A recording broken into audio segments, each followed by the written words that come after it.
Let's go first of all to the forums. Well, I'm just going to acquaint myself with some of the mechanics. I mean, I already know what the first one does.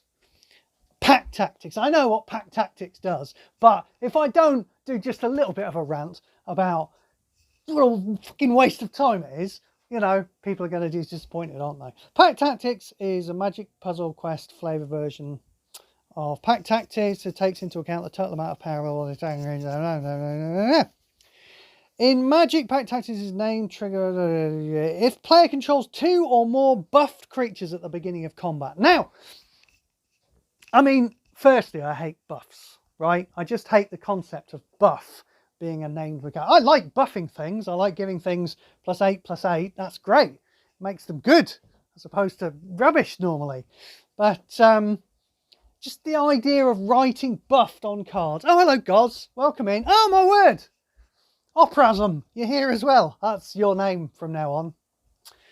But since somebody said that without the SM capitalized, and it is Oprasm now. So, hello. Pack tactics. Anyway, yes. So I hate buffs generally. This is probably a very personal thing. There's many little mechanics that I just don't like existing in Magic Puzzle Quest, and buffing is one of them. But even without that, even laying that to one side, even with the general concept of buffing maybe being a good one, perhaps, if you think that, having 2 creatures in play that are buffed. I mean, if you've got 2 creatures in play that are buffed, you've won, haven't you? Yeah? It takes a long time to get 2 creatures in play that are buffed. I mean, it doesn't really take a long time to do it. It's a lot of bloody hoops to jump through, really, to get 2 creatures in play that are buffed. And I bet the advantages that we get for having 2 creatures in play that are buffed are really, really small. Like, you know, all your creatures get an extra tiny weeny little buff or something. So I hate it. And I don't know why they changed it from the original version in Magic, which is total amount of power of attacking creatures in order to trigger the effect. I mean, that's easier to, you know, you've got to have multiple creatures and multiple buff effects. I mean, I know that some creatures will buff other creatures and all themselves or whatever, but I don't know. It's just cleaner. The original version is cleaner. I don't know why they've chosen to do it this way. They're Octagon, they're arses. That's just how it is. Venture we know nothing about, as far as I'm aware. They haven't told us what any of the dungeons do. We've seen some of the dungeons in paper, and they're a little map. I quite like the little map. Yeah, you run around the little map and you do things like, you know, gaining 2 life or something. They're pretty small little buffs, aren't they? Hello, I hope you can hear me, Goz. Have you just said, where's shteev? I hope that does mean you can hear me and my voice is coming. Yeah, my voice is definitely coming through. There we go. I'll just say hello in the chat. Hello. Like so. Yeah, so I like the dungeon in paper, but as I recall, yeah, the buffs are very small, and I worry they're going to like carry that over to MTGPQ, because it's the kind of thing they do, isn't it? You know, I can well imagine one of the advantages you get for walking into one of the rooms in the dungeon being gain 1 life. That's the kind of thing that Octagon do. So I don't know. Let's assume that maybe dungeons are going to be great, but we don't know, so we can't really comment on them. Rolling a d20. Oh God, this is kludge-tastic, isn't it? It's absolute. The way that they've implemented this in the game, you know, you get when you roll a d20, any competent team of programmers would show you rolling a d20, wouldn't they? Yeah, have a little animation of a d20 being rolled, show you what the number is. Not Octagon. Oh, no. In order to kind of give you the flavour of a d20 being rolled, they're going to rearrange the board. You know, they're going to use what's already there in the code, and they're going to kind of kludge it all together and give you the impression of roll. It doesn't really give you the flavour of rolling a dice, does it? No.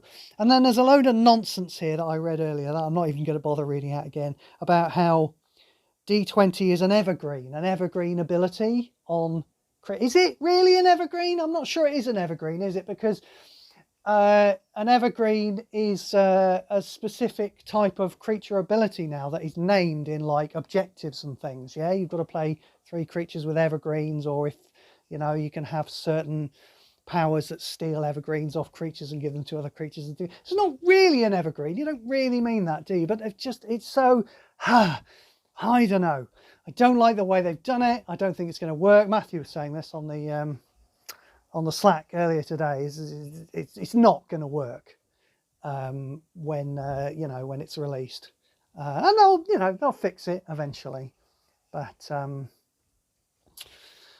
yeah, so I don't like the kludginess of it. Do I like the fact that you're rolling a d20? I mean, I kind of don't mind it. I've never really minded randomness in my match 3 game that involves drawing random cards from a deck. Why would you? We don't usually have extra randomness thrown in. Many years ago in paper, there was a card called Frenetic Effreet, which was in Mirage, which would be released sometime around 96, 97, maybe 98, in the 90s. And they used to do coin flipping back then. Part of the flavour of Effreets and Djinns was to do coin flipping. And Frenetic Effreet was a coin flippy card that was actually good enough to be played in standard events. It's 2/1 flyer for 3 mana. It would save itself sometimes, depending on whether you flip the coin. And they've not really had any tournament-worthy cards with coin flips. Correct me if I'm incorrect there, but I can't think of any tournament-worthy cards they printed in paper that have had that extra bit of magic. We had some rolling d6s in the the unglued supplements. So yeah, I'm intrigued to see how they balanced it in paper and whether there are going to be genuinely powerful cards involving rolling the d20. I'm not as intrigued to see how Octagon have done it, because I just think it's going to be a bit of a fucking mess, isn't it?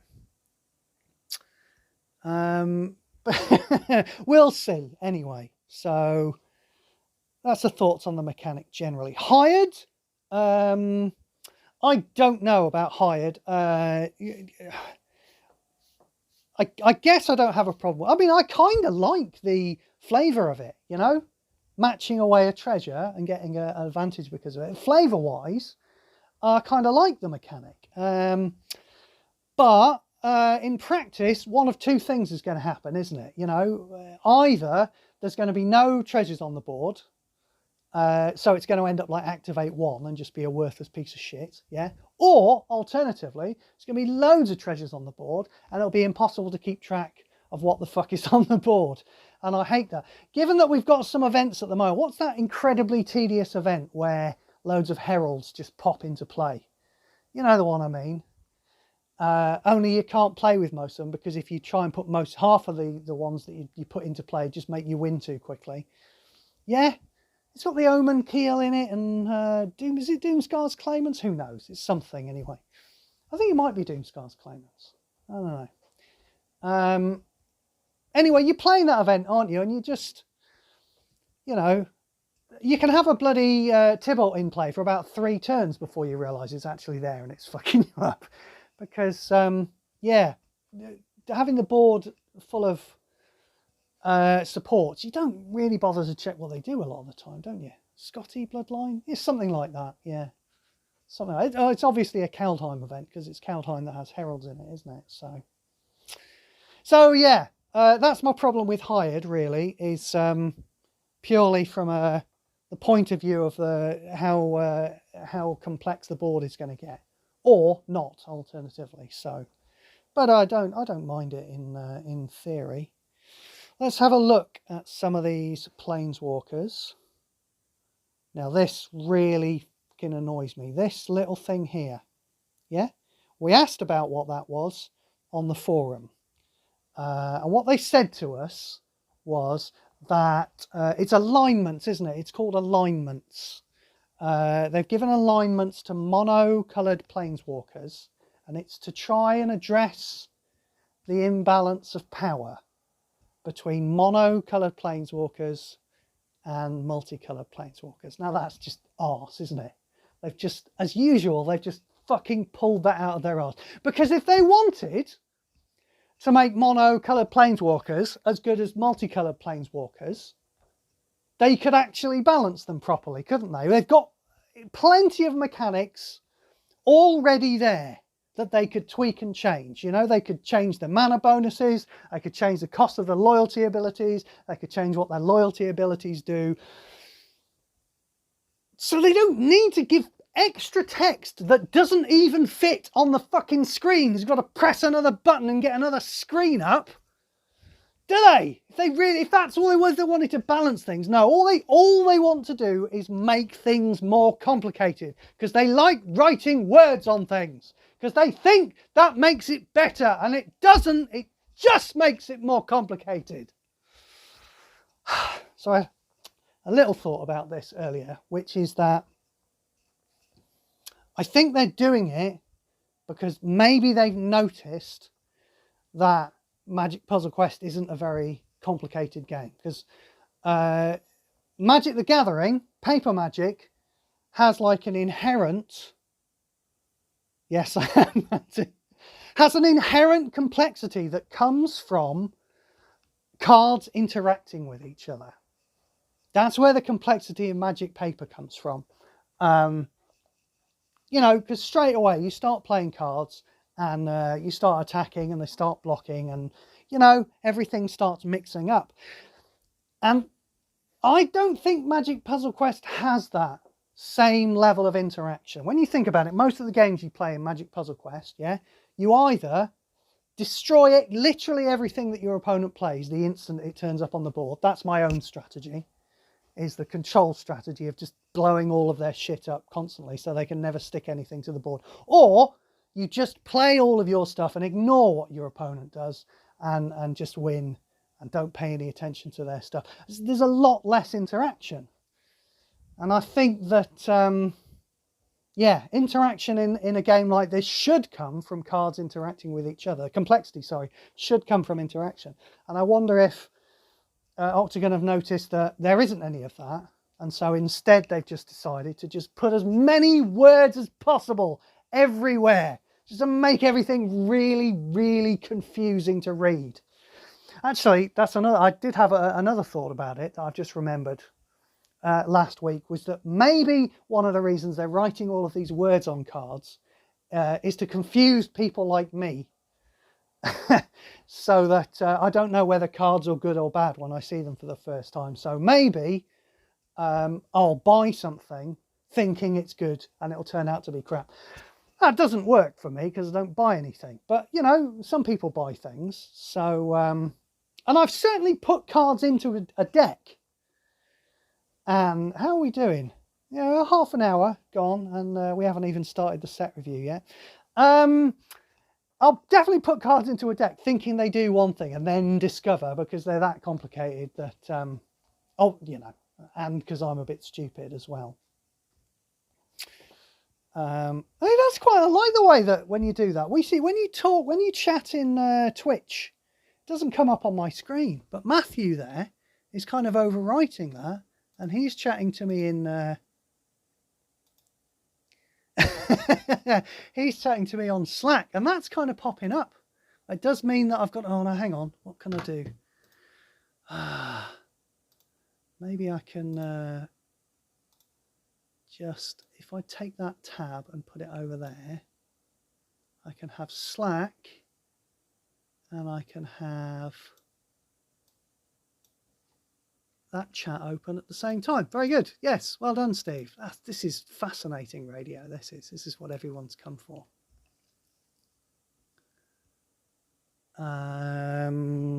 Okay, anyway, yeah, don't like alignments because, as I say, they're unnecessary. If they want to make mono planeswalkers better, they could just make them better. Yeah, they could just give all of them abilities like Ral's got, really great abilities like Ral's got. Yeah, or they could give multicolored planeswalkers really shit abilities like what's her name? Narset. Is it Narset? Yeah, Narset's the worst 3-color, isn't she? Yeah. I mean, I have a bit of a thing about this at the moment because everyone loves Narset, but she's obviously shit. All of her abilities are obviously shit. But yet, clearly she's really great as well, simply because she can go, you know, Omni into Huff into Deploy, you know? So it's just the card pool that makes it good. I mean, you know, her mana bonuses are fine, aren't they? They're just standard nickel bolus mana bonuses. But they don't even do that. They don't even give mono planeswalkers really amazing abilities and multicolored ones really shit abilities, you know? They just want to carry on assigning them abilities at random, and they think, oh, well, if we put some more words on, that will make up for that. Grr! Maybe mono planeswalkers are getting better at the moment, eh? People tell me that mono planeswalkers are getting better at the moment. I know Goz likes to post his videos about how amazing people like Garrick 3 are. And I hear Sarah's really good as well. I don't know if you did a video. Did you do a video for Sarah, Goz? I didn't see that one anyway. So, yeah, you know, maybe they are actually making mono planeswalkers better at the moment. But yeah, as a general rule of thumb, I don't like alignments. Let's carry on with the Grandmaster of the Flowers, who, that's the top level of monk, isn't it? Now, I haven't played AD&D in many, many years, but I do have the books. In fact, I may even refer to the monster manual and the player's guide and the DMG as we're going along, because I do have them handy. They're underneath my monitor, so it would take a little bit of digging to get them out. They're just propping my monitor up. They're a very good size for that. But yeah, I believe a Grandmaster of Flowers is a level 17 monk. His mana bonuses seem good, don't they? Yeah, I'm not really into, you know, all these negatives. I don't really like the -2s. Planeswalkers with a couple of -2s on them, like Kasmina and like Nicol Bolas 3. I play Nicol Bolas 3, but I don't really trust him. I don't think I play Nicol Bolas 3 in a coalition event. I play him in Seize the Day. That's how much I trust him, you know? I want to do quite well in Seize the Day, but it's not vitally important for the future of my coalition that I do well in Seize the Day. So that's kind of the level I trust Nicol Bolas 3 on. Kasmina I don't know yet, because I haven't leveled her up, because I'm waiting for me quests, me XP quests to reward me for leveling her up. So that'll be a little while yet. And, you know, maybe she's great. Everyone seems to think she's great. I certainly, I see her around a lot, you know. But, you know,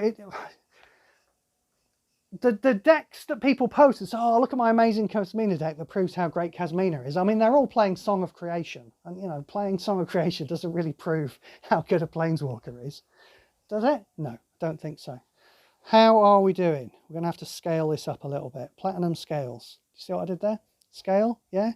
Draw a card. If that card is a creature card, creature gets +4/+4 and lifelink and vigilance. Otherwise it gains 7 mana and you draw another card. Now, there's a lot of good stuff going on there. I like the fact it costs 7. That's new, isn't it? But really, in the early game, you always want to get that 7 mana, don't you? 7 loyalty for 7 mana. Actually, I think 6 loyalty for 6 mana is a lot better, isn't it? Yeah, it's quite hard to get points of loyalty. You get a whole match for a whole point of loyalty. But anyway, that's okay. If it was just 7 loyalty for 7 mana every time, I'd much prefer this ability. Because yeah, in the early game you always want that, and then probably in the late game when you're all set up and you've got all your lands in play and everything, that's when you want your lifelink vigilance creature to come along, because as we all know, lifelink is a pretty great ability. Buffing it up and giving it vigilance, that's all kind of fine, but I don't really, bottom line is I don't really want to pay 7 loyalty for no mana at all, you know. So it's a decent-ish ability, but it's not bad. Create a Monk of the Open Hand. That's a 1/1 creature, as I remember, which has levels, and then you level it up 4 times. Does that mean it ends up being level 5? Presumably it ends up being level 5. I'm not sure whether it ends up being level 5 or level 4, because when it gets to level 7, it gets double strike. So you put a 1/1 into play, level it up 4 times, it becomes a 5/5. Increase your non-spell cards level by 1. Presumably that doesn't apply to him, yeah? Or maybe it does, I don't know. Because he's a token, Who knows? Maybe it applies to him, maybe it does. So you get a creature in play that's either level 4, 5 or 6, depending on which way the wind's blowing on any particular day. And then you've got to level him up another couple of times. When you cast your second card each turn, increase this card's level by 1. Not so easy to do in white, is it? Playing 2 cards in a turn. But so I can't see him racing up to get to level 7 and double strike. So yeah, second ability is probably the one that won't get used. Platinum Dragon, target creature's base power and toughness becomes 7/7. Then reinforce it. That creature gets first strike, flying, and vigilance. Yeah, what they've done there is they think they've cleverly made an ability. Yeah, they think they've cleverly made some synergy between ability 2 and ability 3.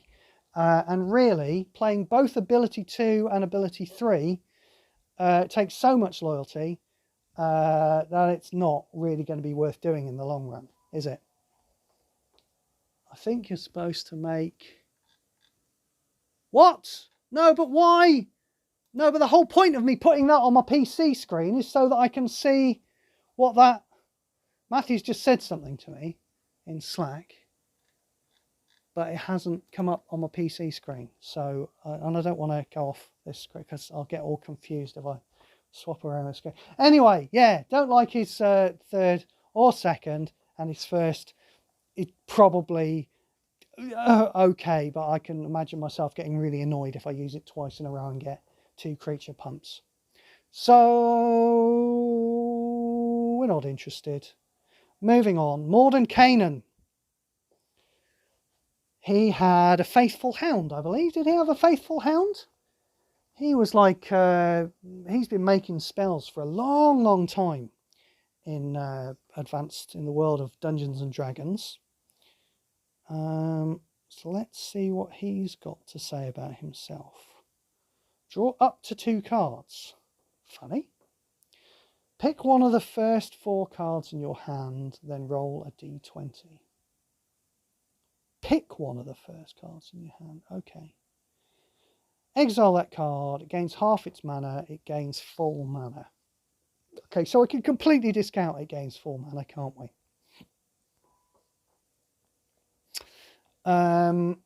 Okay.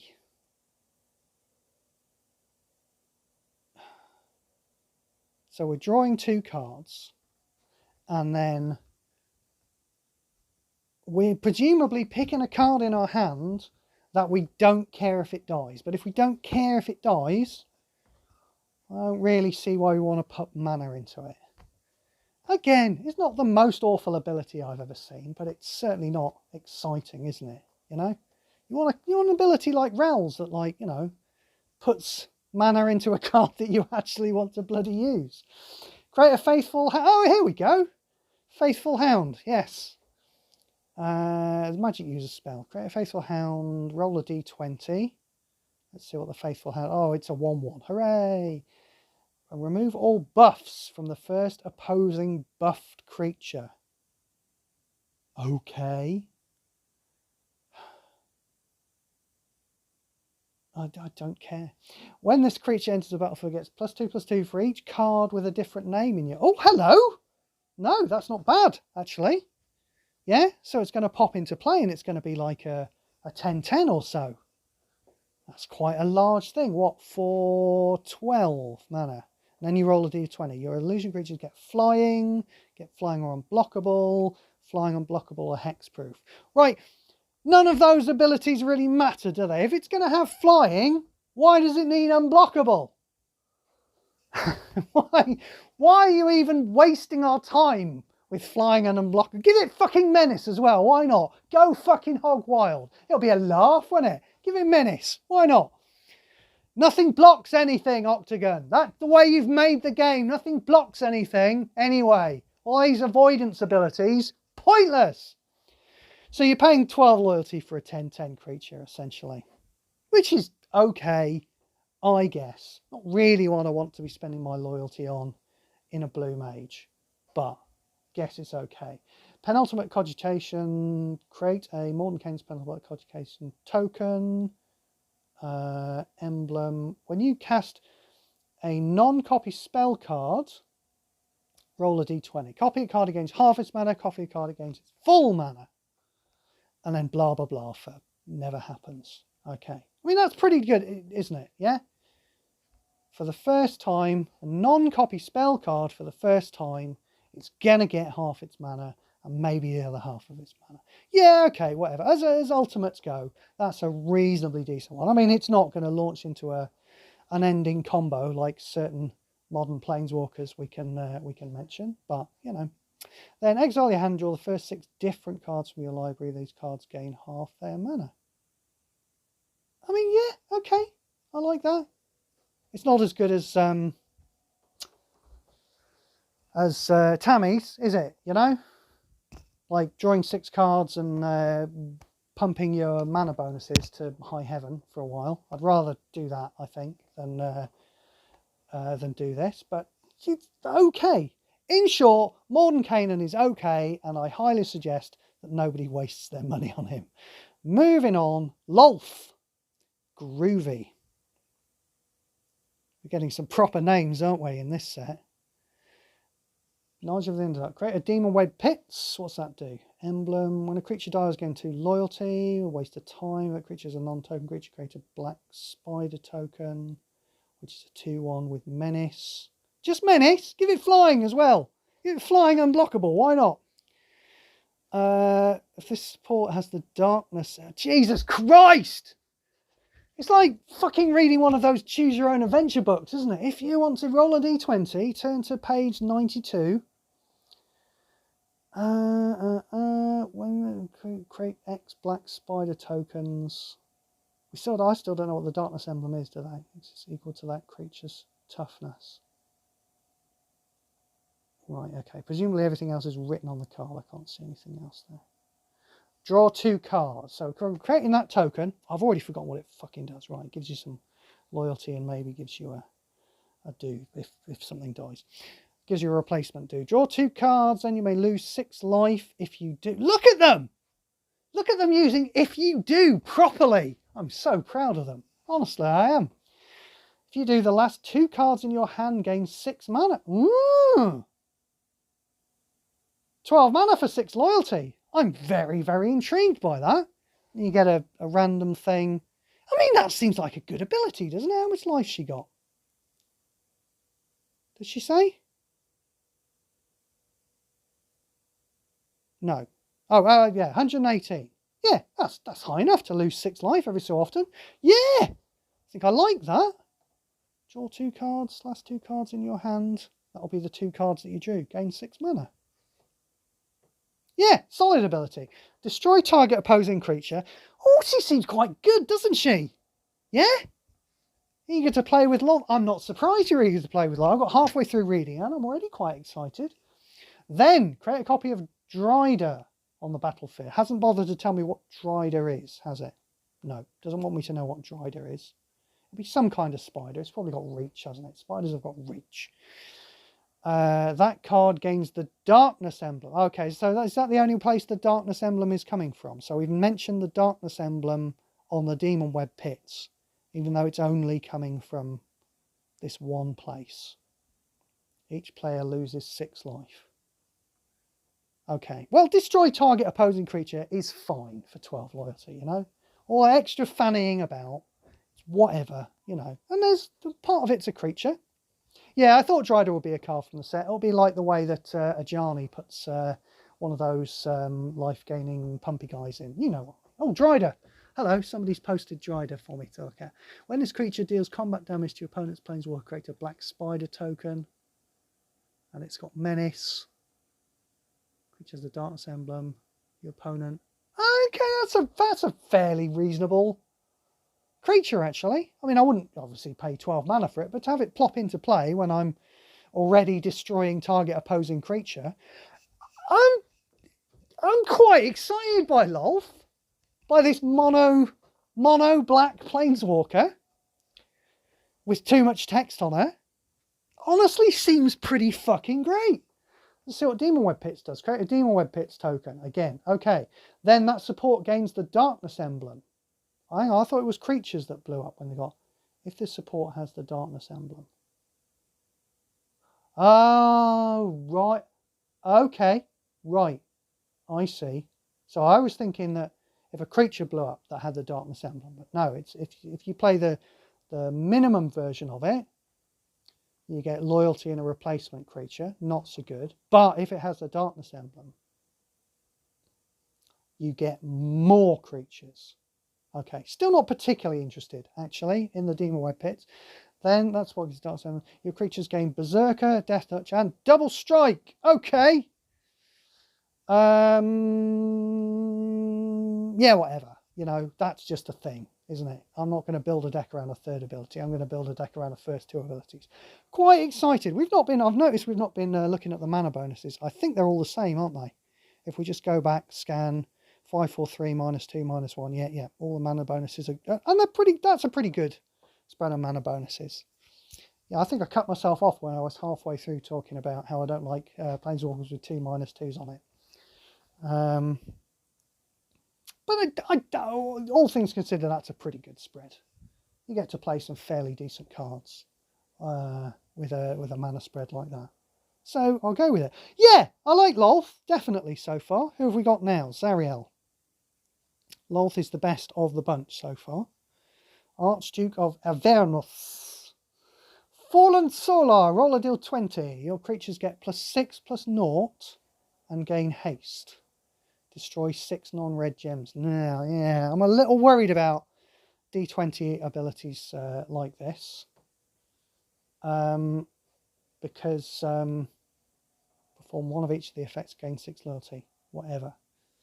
Because, you know, half the time, it feels like half the time you're going to get the wrong one, aren't you? If you're set up to give your creatures haste and +6/+0, then you want to give your creatures haste and +6/+0, you know? You've already done the work of getting mana matches and putting things into play. So you don't, at that point, really want to destroy 6 non-red. I get it's okay destroying 6 non-red gems, but you basically can't use this cheap ability if you don't have creatures. You've got a good chance you're just going to whiff on it. Don't really like it. Maybe it's a beatdown thing. I don't know. Maybe some people will like it. Do you like it? Let me know in the comments. Don't forget to like and subscribe, as they say. Legions of Averse. Roll a d12. Oh, Christ, here we go. I suppose she's red, isn't she? So, or he? Is it a he? Them. I suppose they are red. So chaos is the theme of red sometimes. Roll a d20, create a red devil token, then reinforce it X times. X is 4 plus the roll result. I mean, that's not bad, is it? You know, on average, you're going to roll a 10, aren't you? So you're going to get a 15/15 red devil token on average. And if you get really unlucky, you still get a 5/5 token, and you still know what you get. You're still putting a creature into play, and you know what you're getting. So it's not like you get a completely different type of ability. And if you get really lucky, you get a really massive creature that's like 20/20 or something. Gets +X/+X and Berserker and Haste, but only if you roll 16 or more. Yeah, I'd kind of like to know if it's going to have that.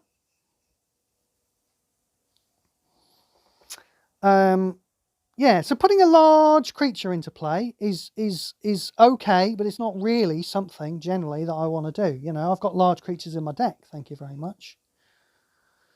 I don't really want my Planeswalker abilities to, like, you know, give me mana or be backup, do backup effects like destroying things that I need to, you know, I can't get you. When you're playing control effects, you need to get your hands on them quickly, and you can't always find the right cards, can't you? But as for, I don't know, putting a large creature in play, is that what I want to do with my loyalty? I don't know. Create a Blood War token, which will no doubt be down here. First creature attacks, reinforce it, it gains double strike. Double strike's always good, isn't it? for 18 loyalty. Yeah, it's an ultimate, so, you know, whatevs. Then that support gains the war emblem. Right. Why does it need the war emblem? Why are you just not creating a Blood War token that already has all of those abilities on it? I don't know. Maybe there's some reason. Who knows? Roll d20. It's X damage to any opposing target. 5 plus the roll result. Oh dear. Is it dealing a finite amount of damage? I think it is, isn't it? Yes. That's not good. So, I mean, yeah. So you get a token ability if the support has the war emblem, which it does. I mean, why? When do you ever have a Blood War? I'm really confused by this. When do you ever have a Blood War token that doesn't have the war emblem? Because you create it and then you give it the... I don't know. Whatever. In summary, I just don't fucking care about Zariel. And I strongly advise you to not fucking care either. Eliwick Tumblestrum. Oh, here we go. This is going to be the dungeony one, innit? She is a bard. 125.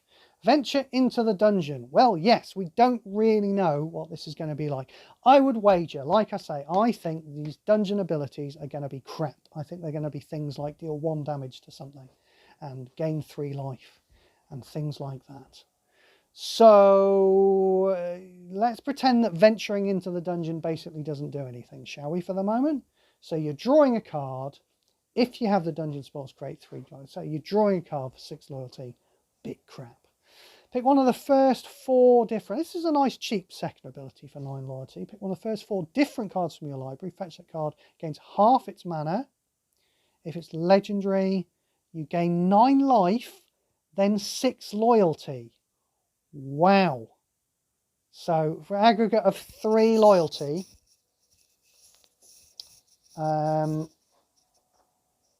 you're fetching a legendary card, because of course you are. Gets half its mana. And gaining some life as well. I mean, that's pretty neat. I mean, it's not perfect, you know, I'm not going to immediately win games with that ability, but it's just, it's quite good. If that was on a Planeswalker that wasn't fucking mono green, maybe I'd find myself playing that. But no. Create an Adventurous Song token. Yeah, we know what gold does. Adventurous Song. When you make your first match during your turn, venture into the dungeon. For each dungeon you've completed. Whatever. It's going to be so long until Adventurous Song actually does anything. I'm not sure I really care. Creatures get +X/+X. Haste, trample, plus blah. Blah, blah, blah, blah, blah. Yeah, well, I mean, what you're doing there really is you're pumping a second, and a second is okay, but she's mono green, so I don't care. Moving along, Dungeon Master. Now, I've looked at this guy already, and I remember him being pretty good. Let's see if present Steve agrees with past Steve about his assessment, or whether he just thinks he's a dick. So venture into the dungeon, we don't know about. Draw a card, gain 3 mana, create a gold token. I mean, that seems okay. Draw a card, gain 3 mana is kind of okay. You know, it's not 6 mana, it's not 0 mana, it's 3 mana. That seems like a passable first ability to me. Don't mind it. Now, we don't really know about this Dungeons and thing, do we? Dungeons and... When you venture into the dungeon, increase the card's level by 2. At the end of your opponent's turn, draw a card. It has a wealth emblem, you gain X mana. I mean, that's good. We like that. It's a challenge emblem, you gain X life. That's much less good, but still might be a thing if it's heroism emblem. First creature is +X/+X. What, permanently? Oh no, presumably it's like a... Yeah, it doesn't like trigger and do that. It's just a pumpy thing. I mean, I don't know. Ability 2, we're back into the realms of just doing lots of fucking random stuff and hoping that we've got something that in play that takes advantage of it. Spell cards in your hand gain 6 mana. Okay, it's good. Your first creature gets +5/+5. Especially for 12 loyalty. Your supports gain 3 shield. For each of the effects above.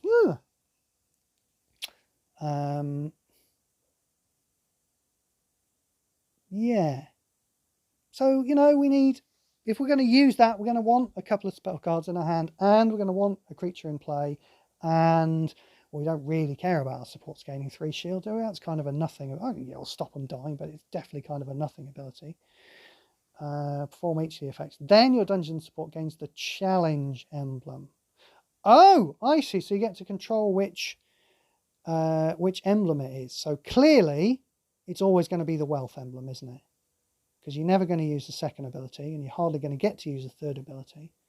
So the dungeon down is always going to be the wealth ability, which is end of your opponent's turn. You draw a card, you're gaining X mana.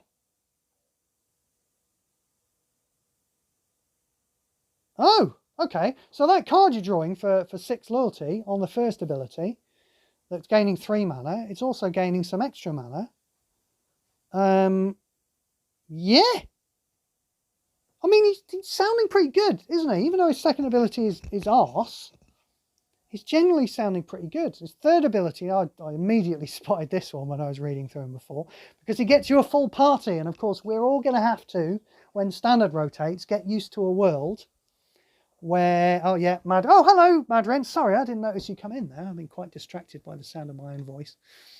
Party enabler, you are absolutely right, this guy's a party enabler. We won't have Outlaws Merriment after the rotation, and it's possible, I'm not going to say for definite, but it's possible that this guy might basically replace him, and we'll all be playing this guy instead of the Outlaws Merriment we've lost. Because you still have to have these cards in your deck, don't they? In order to get a full party with this guy, you still have to have 4 cards in your deck. You have to have a cleric and a rogue and a warrior and a wizard, don't you? I mean, we might end up with some cards that give you 2, that count for 2 members of your party. But generally, you know, half of the cards you put into your deck are going to have to be the rubbish party cards. So, I don't know. I mean, you might end up just being able to play, since your deck's going to be crammed full of these cards anyway, and if you're playing somebody like, Khan, for example. Khan's who I'm playing with my alt at the moment, when I need to play party. And I'm playing with, in that party event that we've just had, what was it? I'm playing with that black and green elf who fetches another copy of himself. He's a warrior, maybe, and then a Harbinger of the Tides, who I've always loved that card. Even though it's not nearly as good as it was in the olden days. It's still a great card. So that's my wizard. And I think Pack Beast I'm playing, just because I wanted to play a support, and maybe I didn't have any other options. And then that node where you play the party, it gives you 1 free one. So yeah, so I'm playing Khan, and you know, Khan's just got great searching up abilities. So it is possible that in the future of having to play 4 different cards in your deck for party, you'll assemble your party anyway with the useful searching abilities of useful Planeswalkers before you even need to assemble your whole party by using the Hero's Triumph for 21 loyalty.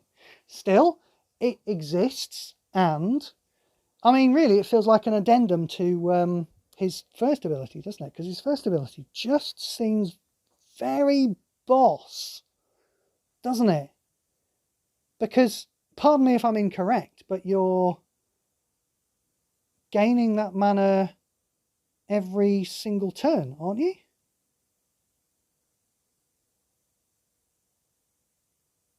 It feels like you're gaining that mana every single turn. Yeah, his first ability just seems crazy good. Oh, he's got Kasmina Manor that I've been complaining about a little bit. I say I've not actually had the chance to play with Kasmina yet, you know. Back when Ral was first printed, I think this is a good analogy. Back when Ral was first printed, I was a little worried about Ral's mana. I mean, obviously Ral's great when you've got blue and red gems on the board because you're getting 8 mana a pop. You know, you're playing Urzas for 2 single matches. It's fucking brilliant. Everyone loves that. But when the board turns nasty, that's always what you've got to think about. You want to be a really good player, like what I am. When the board turns nasty is what you've got to really think about. And I was a bit worried when I started playing Ral that when the board turns nasty, you just have some trouble casting your spells because, you know, he's got no other mana bonuses other than those 2+5s. As it turns out with Ral, his first ability really takes up the slack, doesn't it? You know, so you know, even if the board is really shit, you can even grab a loyalty match maybe, you know, and then hunt for the right card and give it the right amount of mana, and you're away. So yeah, we will see. Maybe I will come around to everyone else's way of thinking that Kasmina mana is amazing, but let's just say I'm skeptical at the moment. So there are all the Planeswalkers. New PvE event. Now, do we know? I assume when I read this, 1 per node. Oh, okay, all right. So when I read there was a new PvE event, I kind of assumed it was going to be one of those new ladder events for some reason. I guess because it doesn't actually say on it that it's like a coalition event. Which it doesn't, does it? We're scanning through at the moment. Yeah, it doesn't actually say whether it's like a coalition event or not. But I get if it's nodes, it sounds like maybe it is a coalition event. Who knows? Yeah, so no new PvP again. And if they're only making 1 new PvE event, it sounds like I'm going to get away with not buying any cards for this. Again, I've bought very, very few cards in Strixhaven. Very few cards in Kaldheim. I mean, to be perfectly honest, yeah, Kaldheim, the coalition event in Kaldheim is pretty restrictive, isn't it, as far as cards go? And I've managed to get away with buying hardly any cards in Kaldheim. So the fact that they aren't making new events probably isn't going to make any difference to me. I'm probably just going to carry on not really buying very many cards. Anyway, you know, it's an event. We'll see what it turns out like. Who wants to look at the actual cards? Everybody say, whoa! I can't hear you. Whoa! You better be all be doing this. I know you're not all mic'd up and everything, but if you're not actually doing it, I want you to run to the window and open it up and shout out into the street. I'm mad as hell, and I want to hear about all of the cards in Forgotten Realms set. Thank you, Matthew. Good man. Let's head into Facebook and start having a look at some of the actual cards, shall we?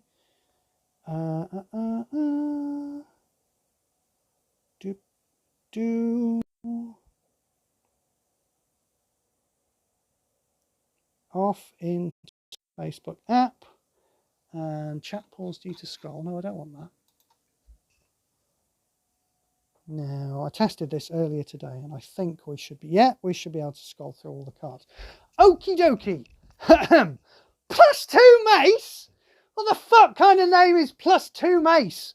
I don't like it. Now, this has clearly come from WotC, hasn't it? Because Octagon don't name their cards. It's not their job, right, to do to name the things after the card mechanics. It's our job to name those. It's their job to come up with all that Vorthosy stuff, you know, flaming swords and Vorpal weapons and stuff like that. That's their job. That's what they should name things. Naming something +2 mace, I just think is really shit. So I hope this isn't how. It shouldn't. The name of the card shouldn't be named after the mechanic. You know, they should be doing the flavour. If it was like, protection from evil 10-foot radius, I'd mind that a little less. You know, that's just got a little more flavour to it, even though it's, you know, still specifically referencing rules in the olden days. It's, I don't know, they're trying to make people nostalgic for sitting around a table in a basement playing Dungeons and Dragons. And I don't know, I feel like, shouldn't you be instead making us want to be wizards casting spells at dragons? Yeah? Okay. Anyway, it's equipment, and for a common, it's quite good, and I will never play with it. Aberrant Mind Sorcerer. When it enters the battlefield, pick one of the first 4 spell cards from your graveyard and either put it on your deck or fetch the card. Couldn't really care less which one it does. Still crap, isn't it? Put some mana in it and then we'll talk. Asarak, the Archlich. Oh, right, okie doke. So is this the guy who eventually became the guy in the Tomb of Horrors? I don't like the fact that they've kind of done the Tomb of Horrors. Yeah? I don't know what that's. Maybe there's some kind of licensing issue, but again, we're talking about paper magic now again. But I want them to actually make the Tomb of Horrors. I don't want them to make a dungeon that's inspired by the Tomb of Horrors, because I remember the Tomb of Horrors. I'm not sure I ever actually played the Tomb of Horrors, but I definitely read it. I definitely read other people's copy. I didn't buy the Tomb of Horrors, but I remember reading through it and thinking, whoa, those traps are a bit nasty, aren't they? And I'm pretty sure that Asarak might have been the name of the guy who became the skull, who would, you know, trap you in gems and all that horrible. This means nothing to anyone. Let's carry on. 9 mana 7/7. I like it. He's venturing into the dungeon. Okay, it looks like cards are always going to say venture into the dungeon on them in text, even when they have the little venturing into the dungeon icon. Fair enough. When it enters the battlefield, if you haven't completed the Tomb of Annihilation. Oh yeah, there you go. So that's what they've called it. They've called it the Tomb of Annihilation in paper, and not Tomb of Horrors. And it's apparently inspired by the Tomb of Horrors. And I just think they should have called it the Tomb of Horrors. Yeah. When you lose life for the first time during your turn, create a zombie token. Is that it? Is that it? Well, it's a 9 mana 7/7. You know, that kind of beatdown creature might have been okay in 2017, but yeah, it very much.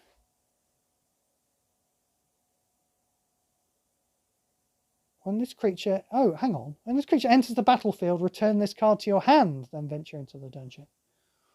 Right.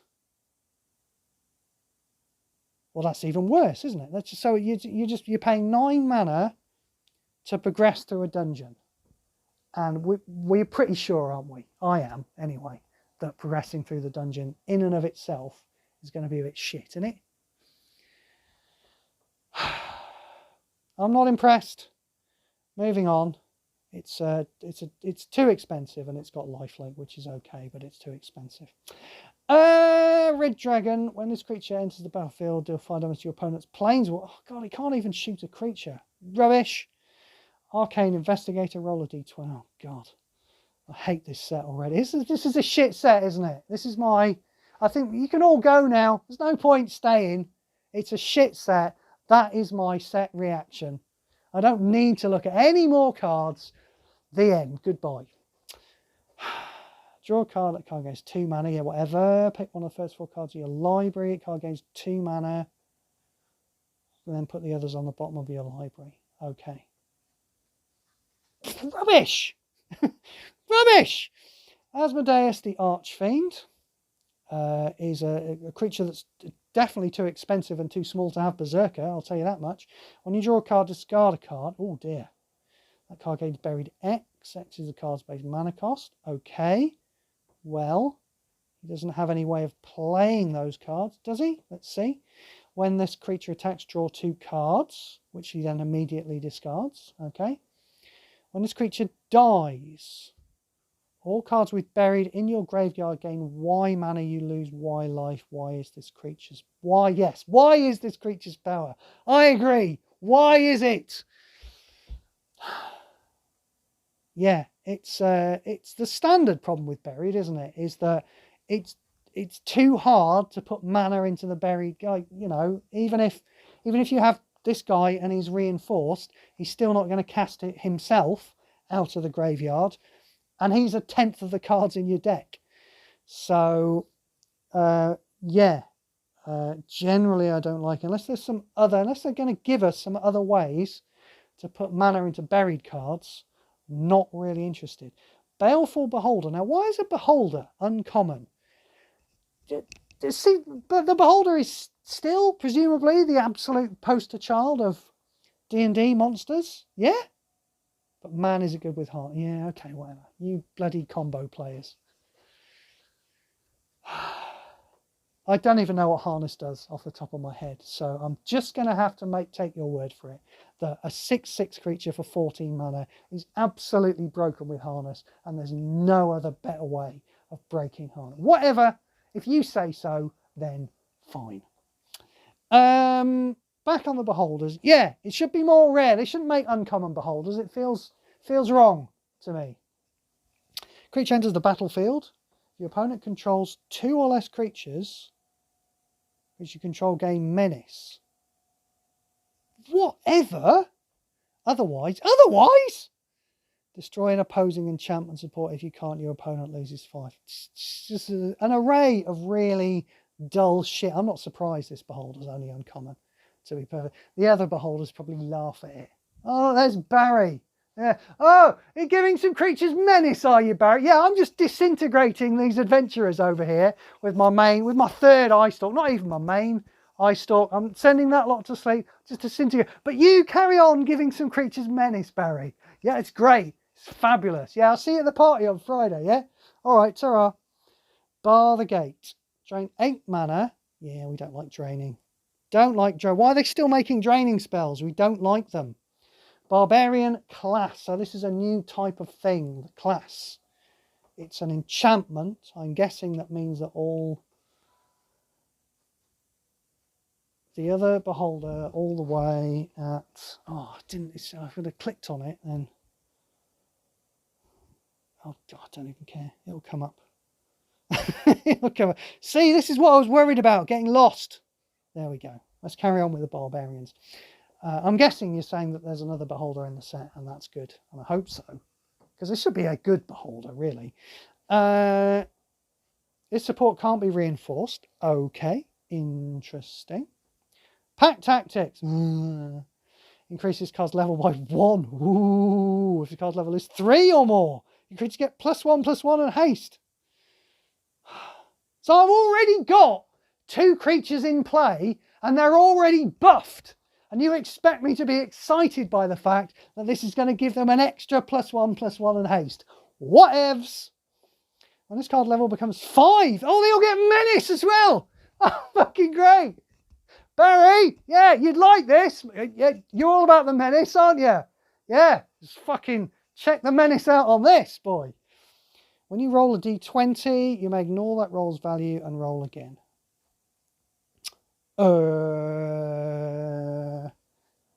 I don't know. I can see that ability being useful on a card that's better than this card. I don't like this card. Bard Class. Oh, hello. This is a rare class. Can't be reinforced. Right, this is obviously a class thing. When you cast a historic card for the first time each turn, well, that's okay. Increase this card's level by 1. Is this a historic card? This is not a historic card, is it? Well, that would be better if it was a historic card in and of itself. Card's level is 3. The first legendary card in your hand gains 3 mana. This just all sounds very weedy, doesn't it? When you cast a legendary card, the card's level is 5 or more. Pick one of the first 2. No, it just very, very much sounds... Pick one of the first 2 cards in your library, fetching half its mana, blah, blah, blah, blah, blah.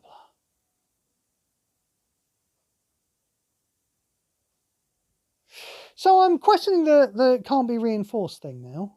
Yeah?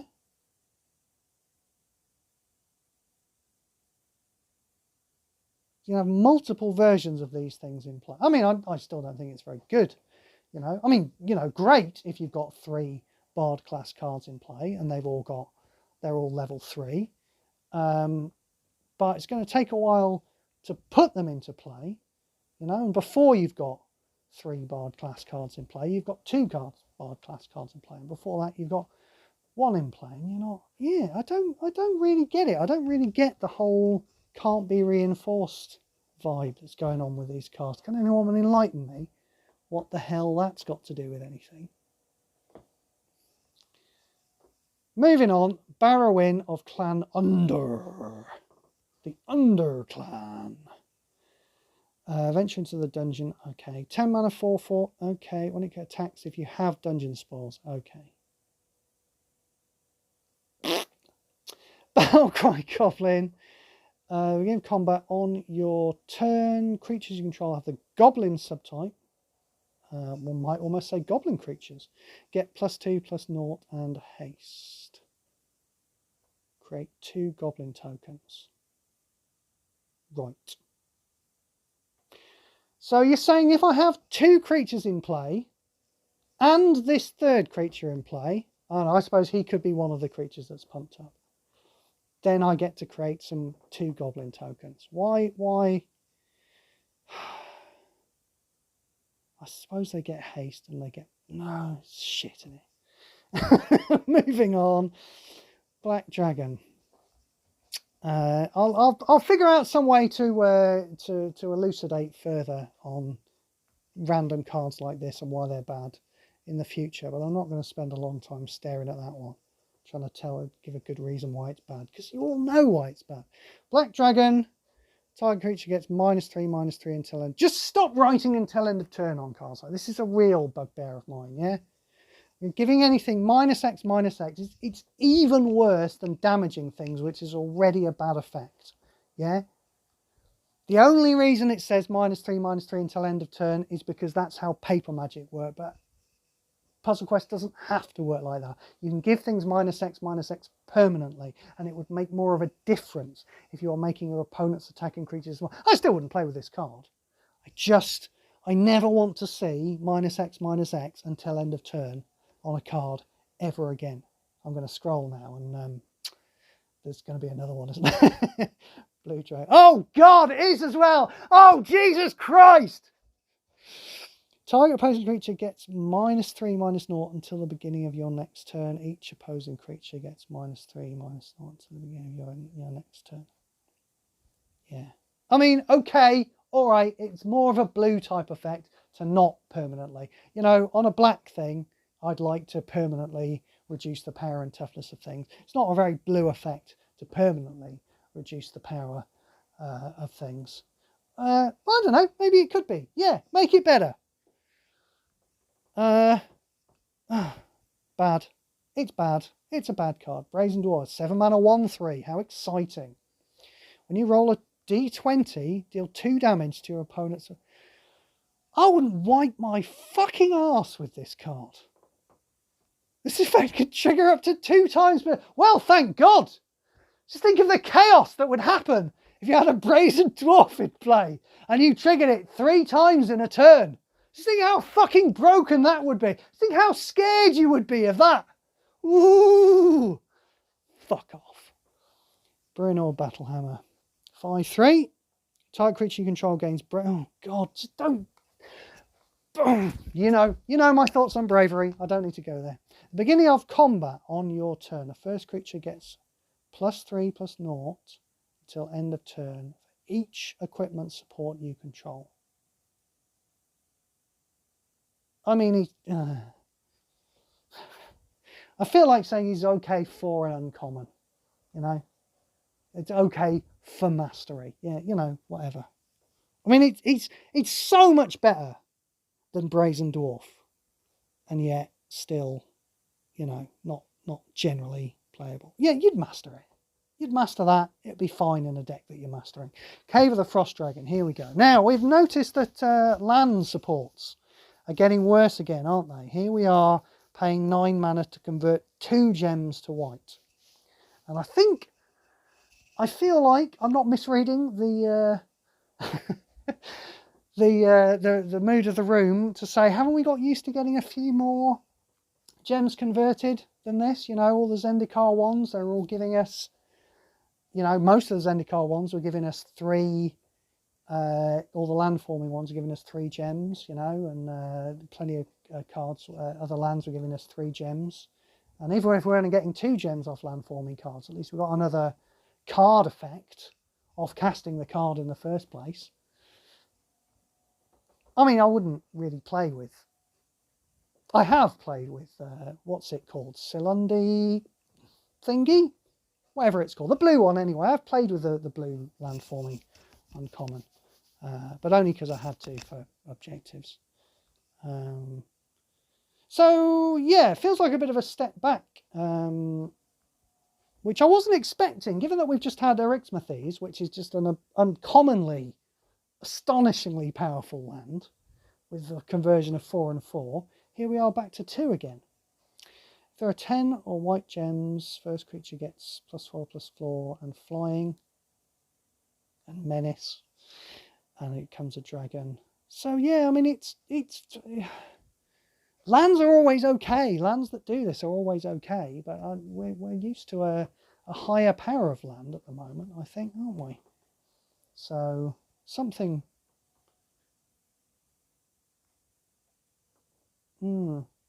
Yeah, I was going to say one version of this is going to give it +4/+4 and vigilance, but you know, even then, it's not going to trigger a whole lot, is it? I'd rather have that man land that, you know, with the activate gem that pops itself and gives something vigilance or gives something reach. Better, isn't it? Slightly more dependable than just hoping there are always going to be enough white gems in play. Chaos Channeler. Attacks, draw a card. Okay, yeah. Too expensive for what it does, but you know, attacking, drawing a card, it's Jesse and Thief ability. I don't have any problem with those. Then roll a d20, discard 1 card at random. Card gains half its mana. Card gains full mana. Okay. Yeah, just generally too expensive, really. Yeah. Less offensive than it could be. Circle of Dreams, Druid. When this creature attacks, convert X gems to green. It's the wrong time for gem conversion, isn't it? Don't want to convert all of those gems and give all that mana away. I know we're not technically giving it away, you know, but it's setting up, it might be setting up cascades that we don't take advantage of. We want to convert gems at the start of our turn, please. Pack Tactics. X is 3 times the number of green creatures you control instead. Yeah, okay. Don't like it. I just don't like converting when I attack like that. It's the absolutely wrong time.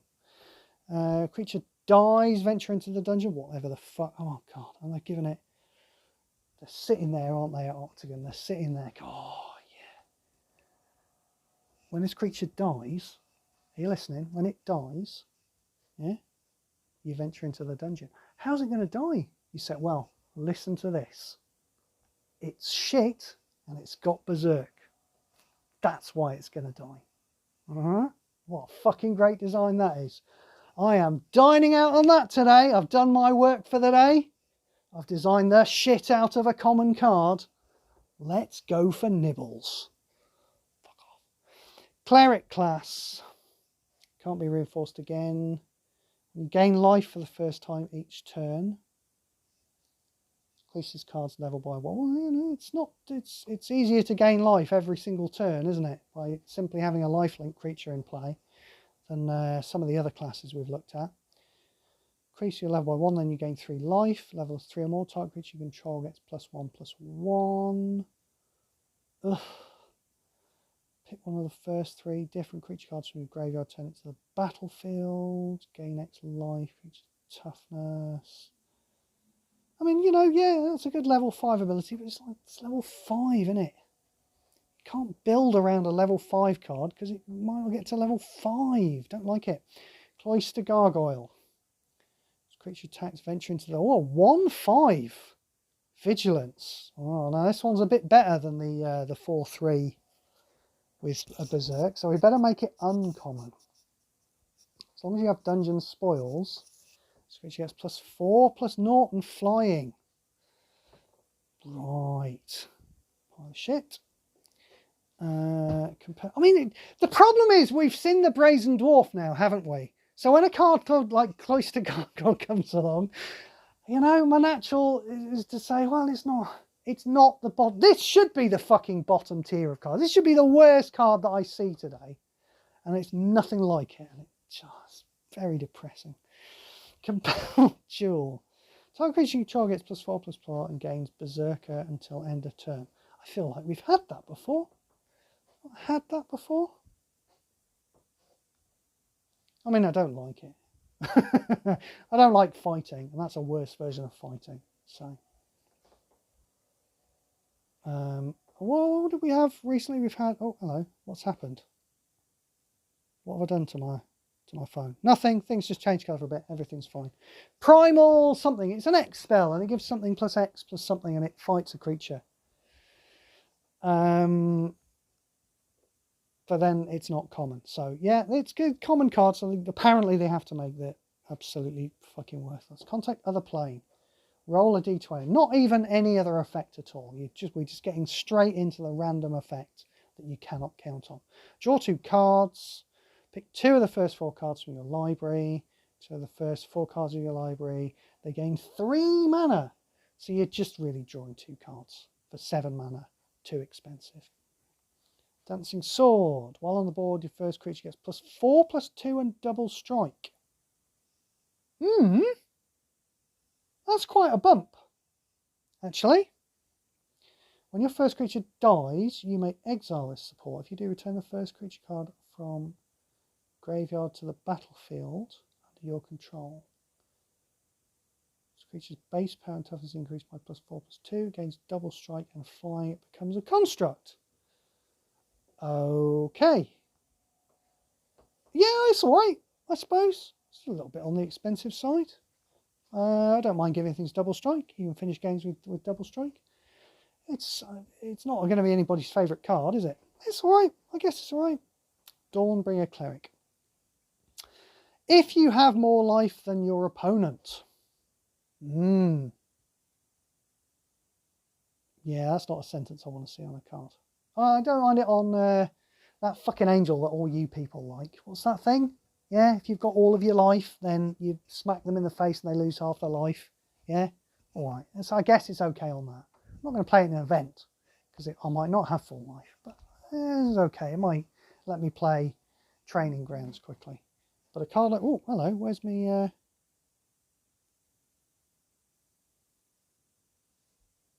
for fuck's sake. Too many things all happening at the same time. Right. Facebook, let's go in the way that we prepared before. Roll through for things. I don't know why my screen just vanished there. Go away. Oh, this is what happened before. I don't know why this happened before. I got the cards, and all of a sudden the way it was showing them to me wouldn't let me scroll from one to the next. This will let me scroll from one to the next. Where are we at? We were at D, weren't we? Dawnbringer Cleric. So yeah, everything that I said, that's what I think about this card. Let's try an enchantment support, otherwise you gain 3 life. Don't do me any favours. Exile the first card with buried from your opposing graveyard. Right. Fuck off. Is that worse than? No, it's not worse than the other one, is it? It's pretty fucking bad though. That's a pretty terrible card. I'm just thinking whether I should just... Oh, I should. Yeah, I should probably. Just that was my neighbour. He saw a message popping in from. So I think I should probably just get off for a sec and just have a quick word with her, just to make sure there's nothing too important, because there are things happening in the village at the moment. So I'm just going to sign off just for the moment. Stick around, peeps. I'll try and be back in about 10 minutes or so. But I'd better just go and see if Sam needs anything. Okie dokie. So yeah, you'll take care, and I'll probably see you very shortly. Ta-da!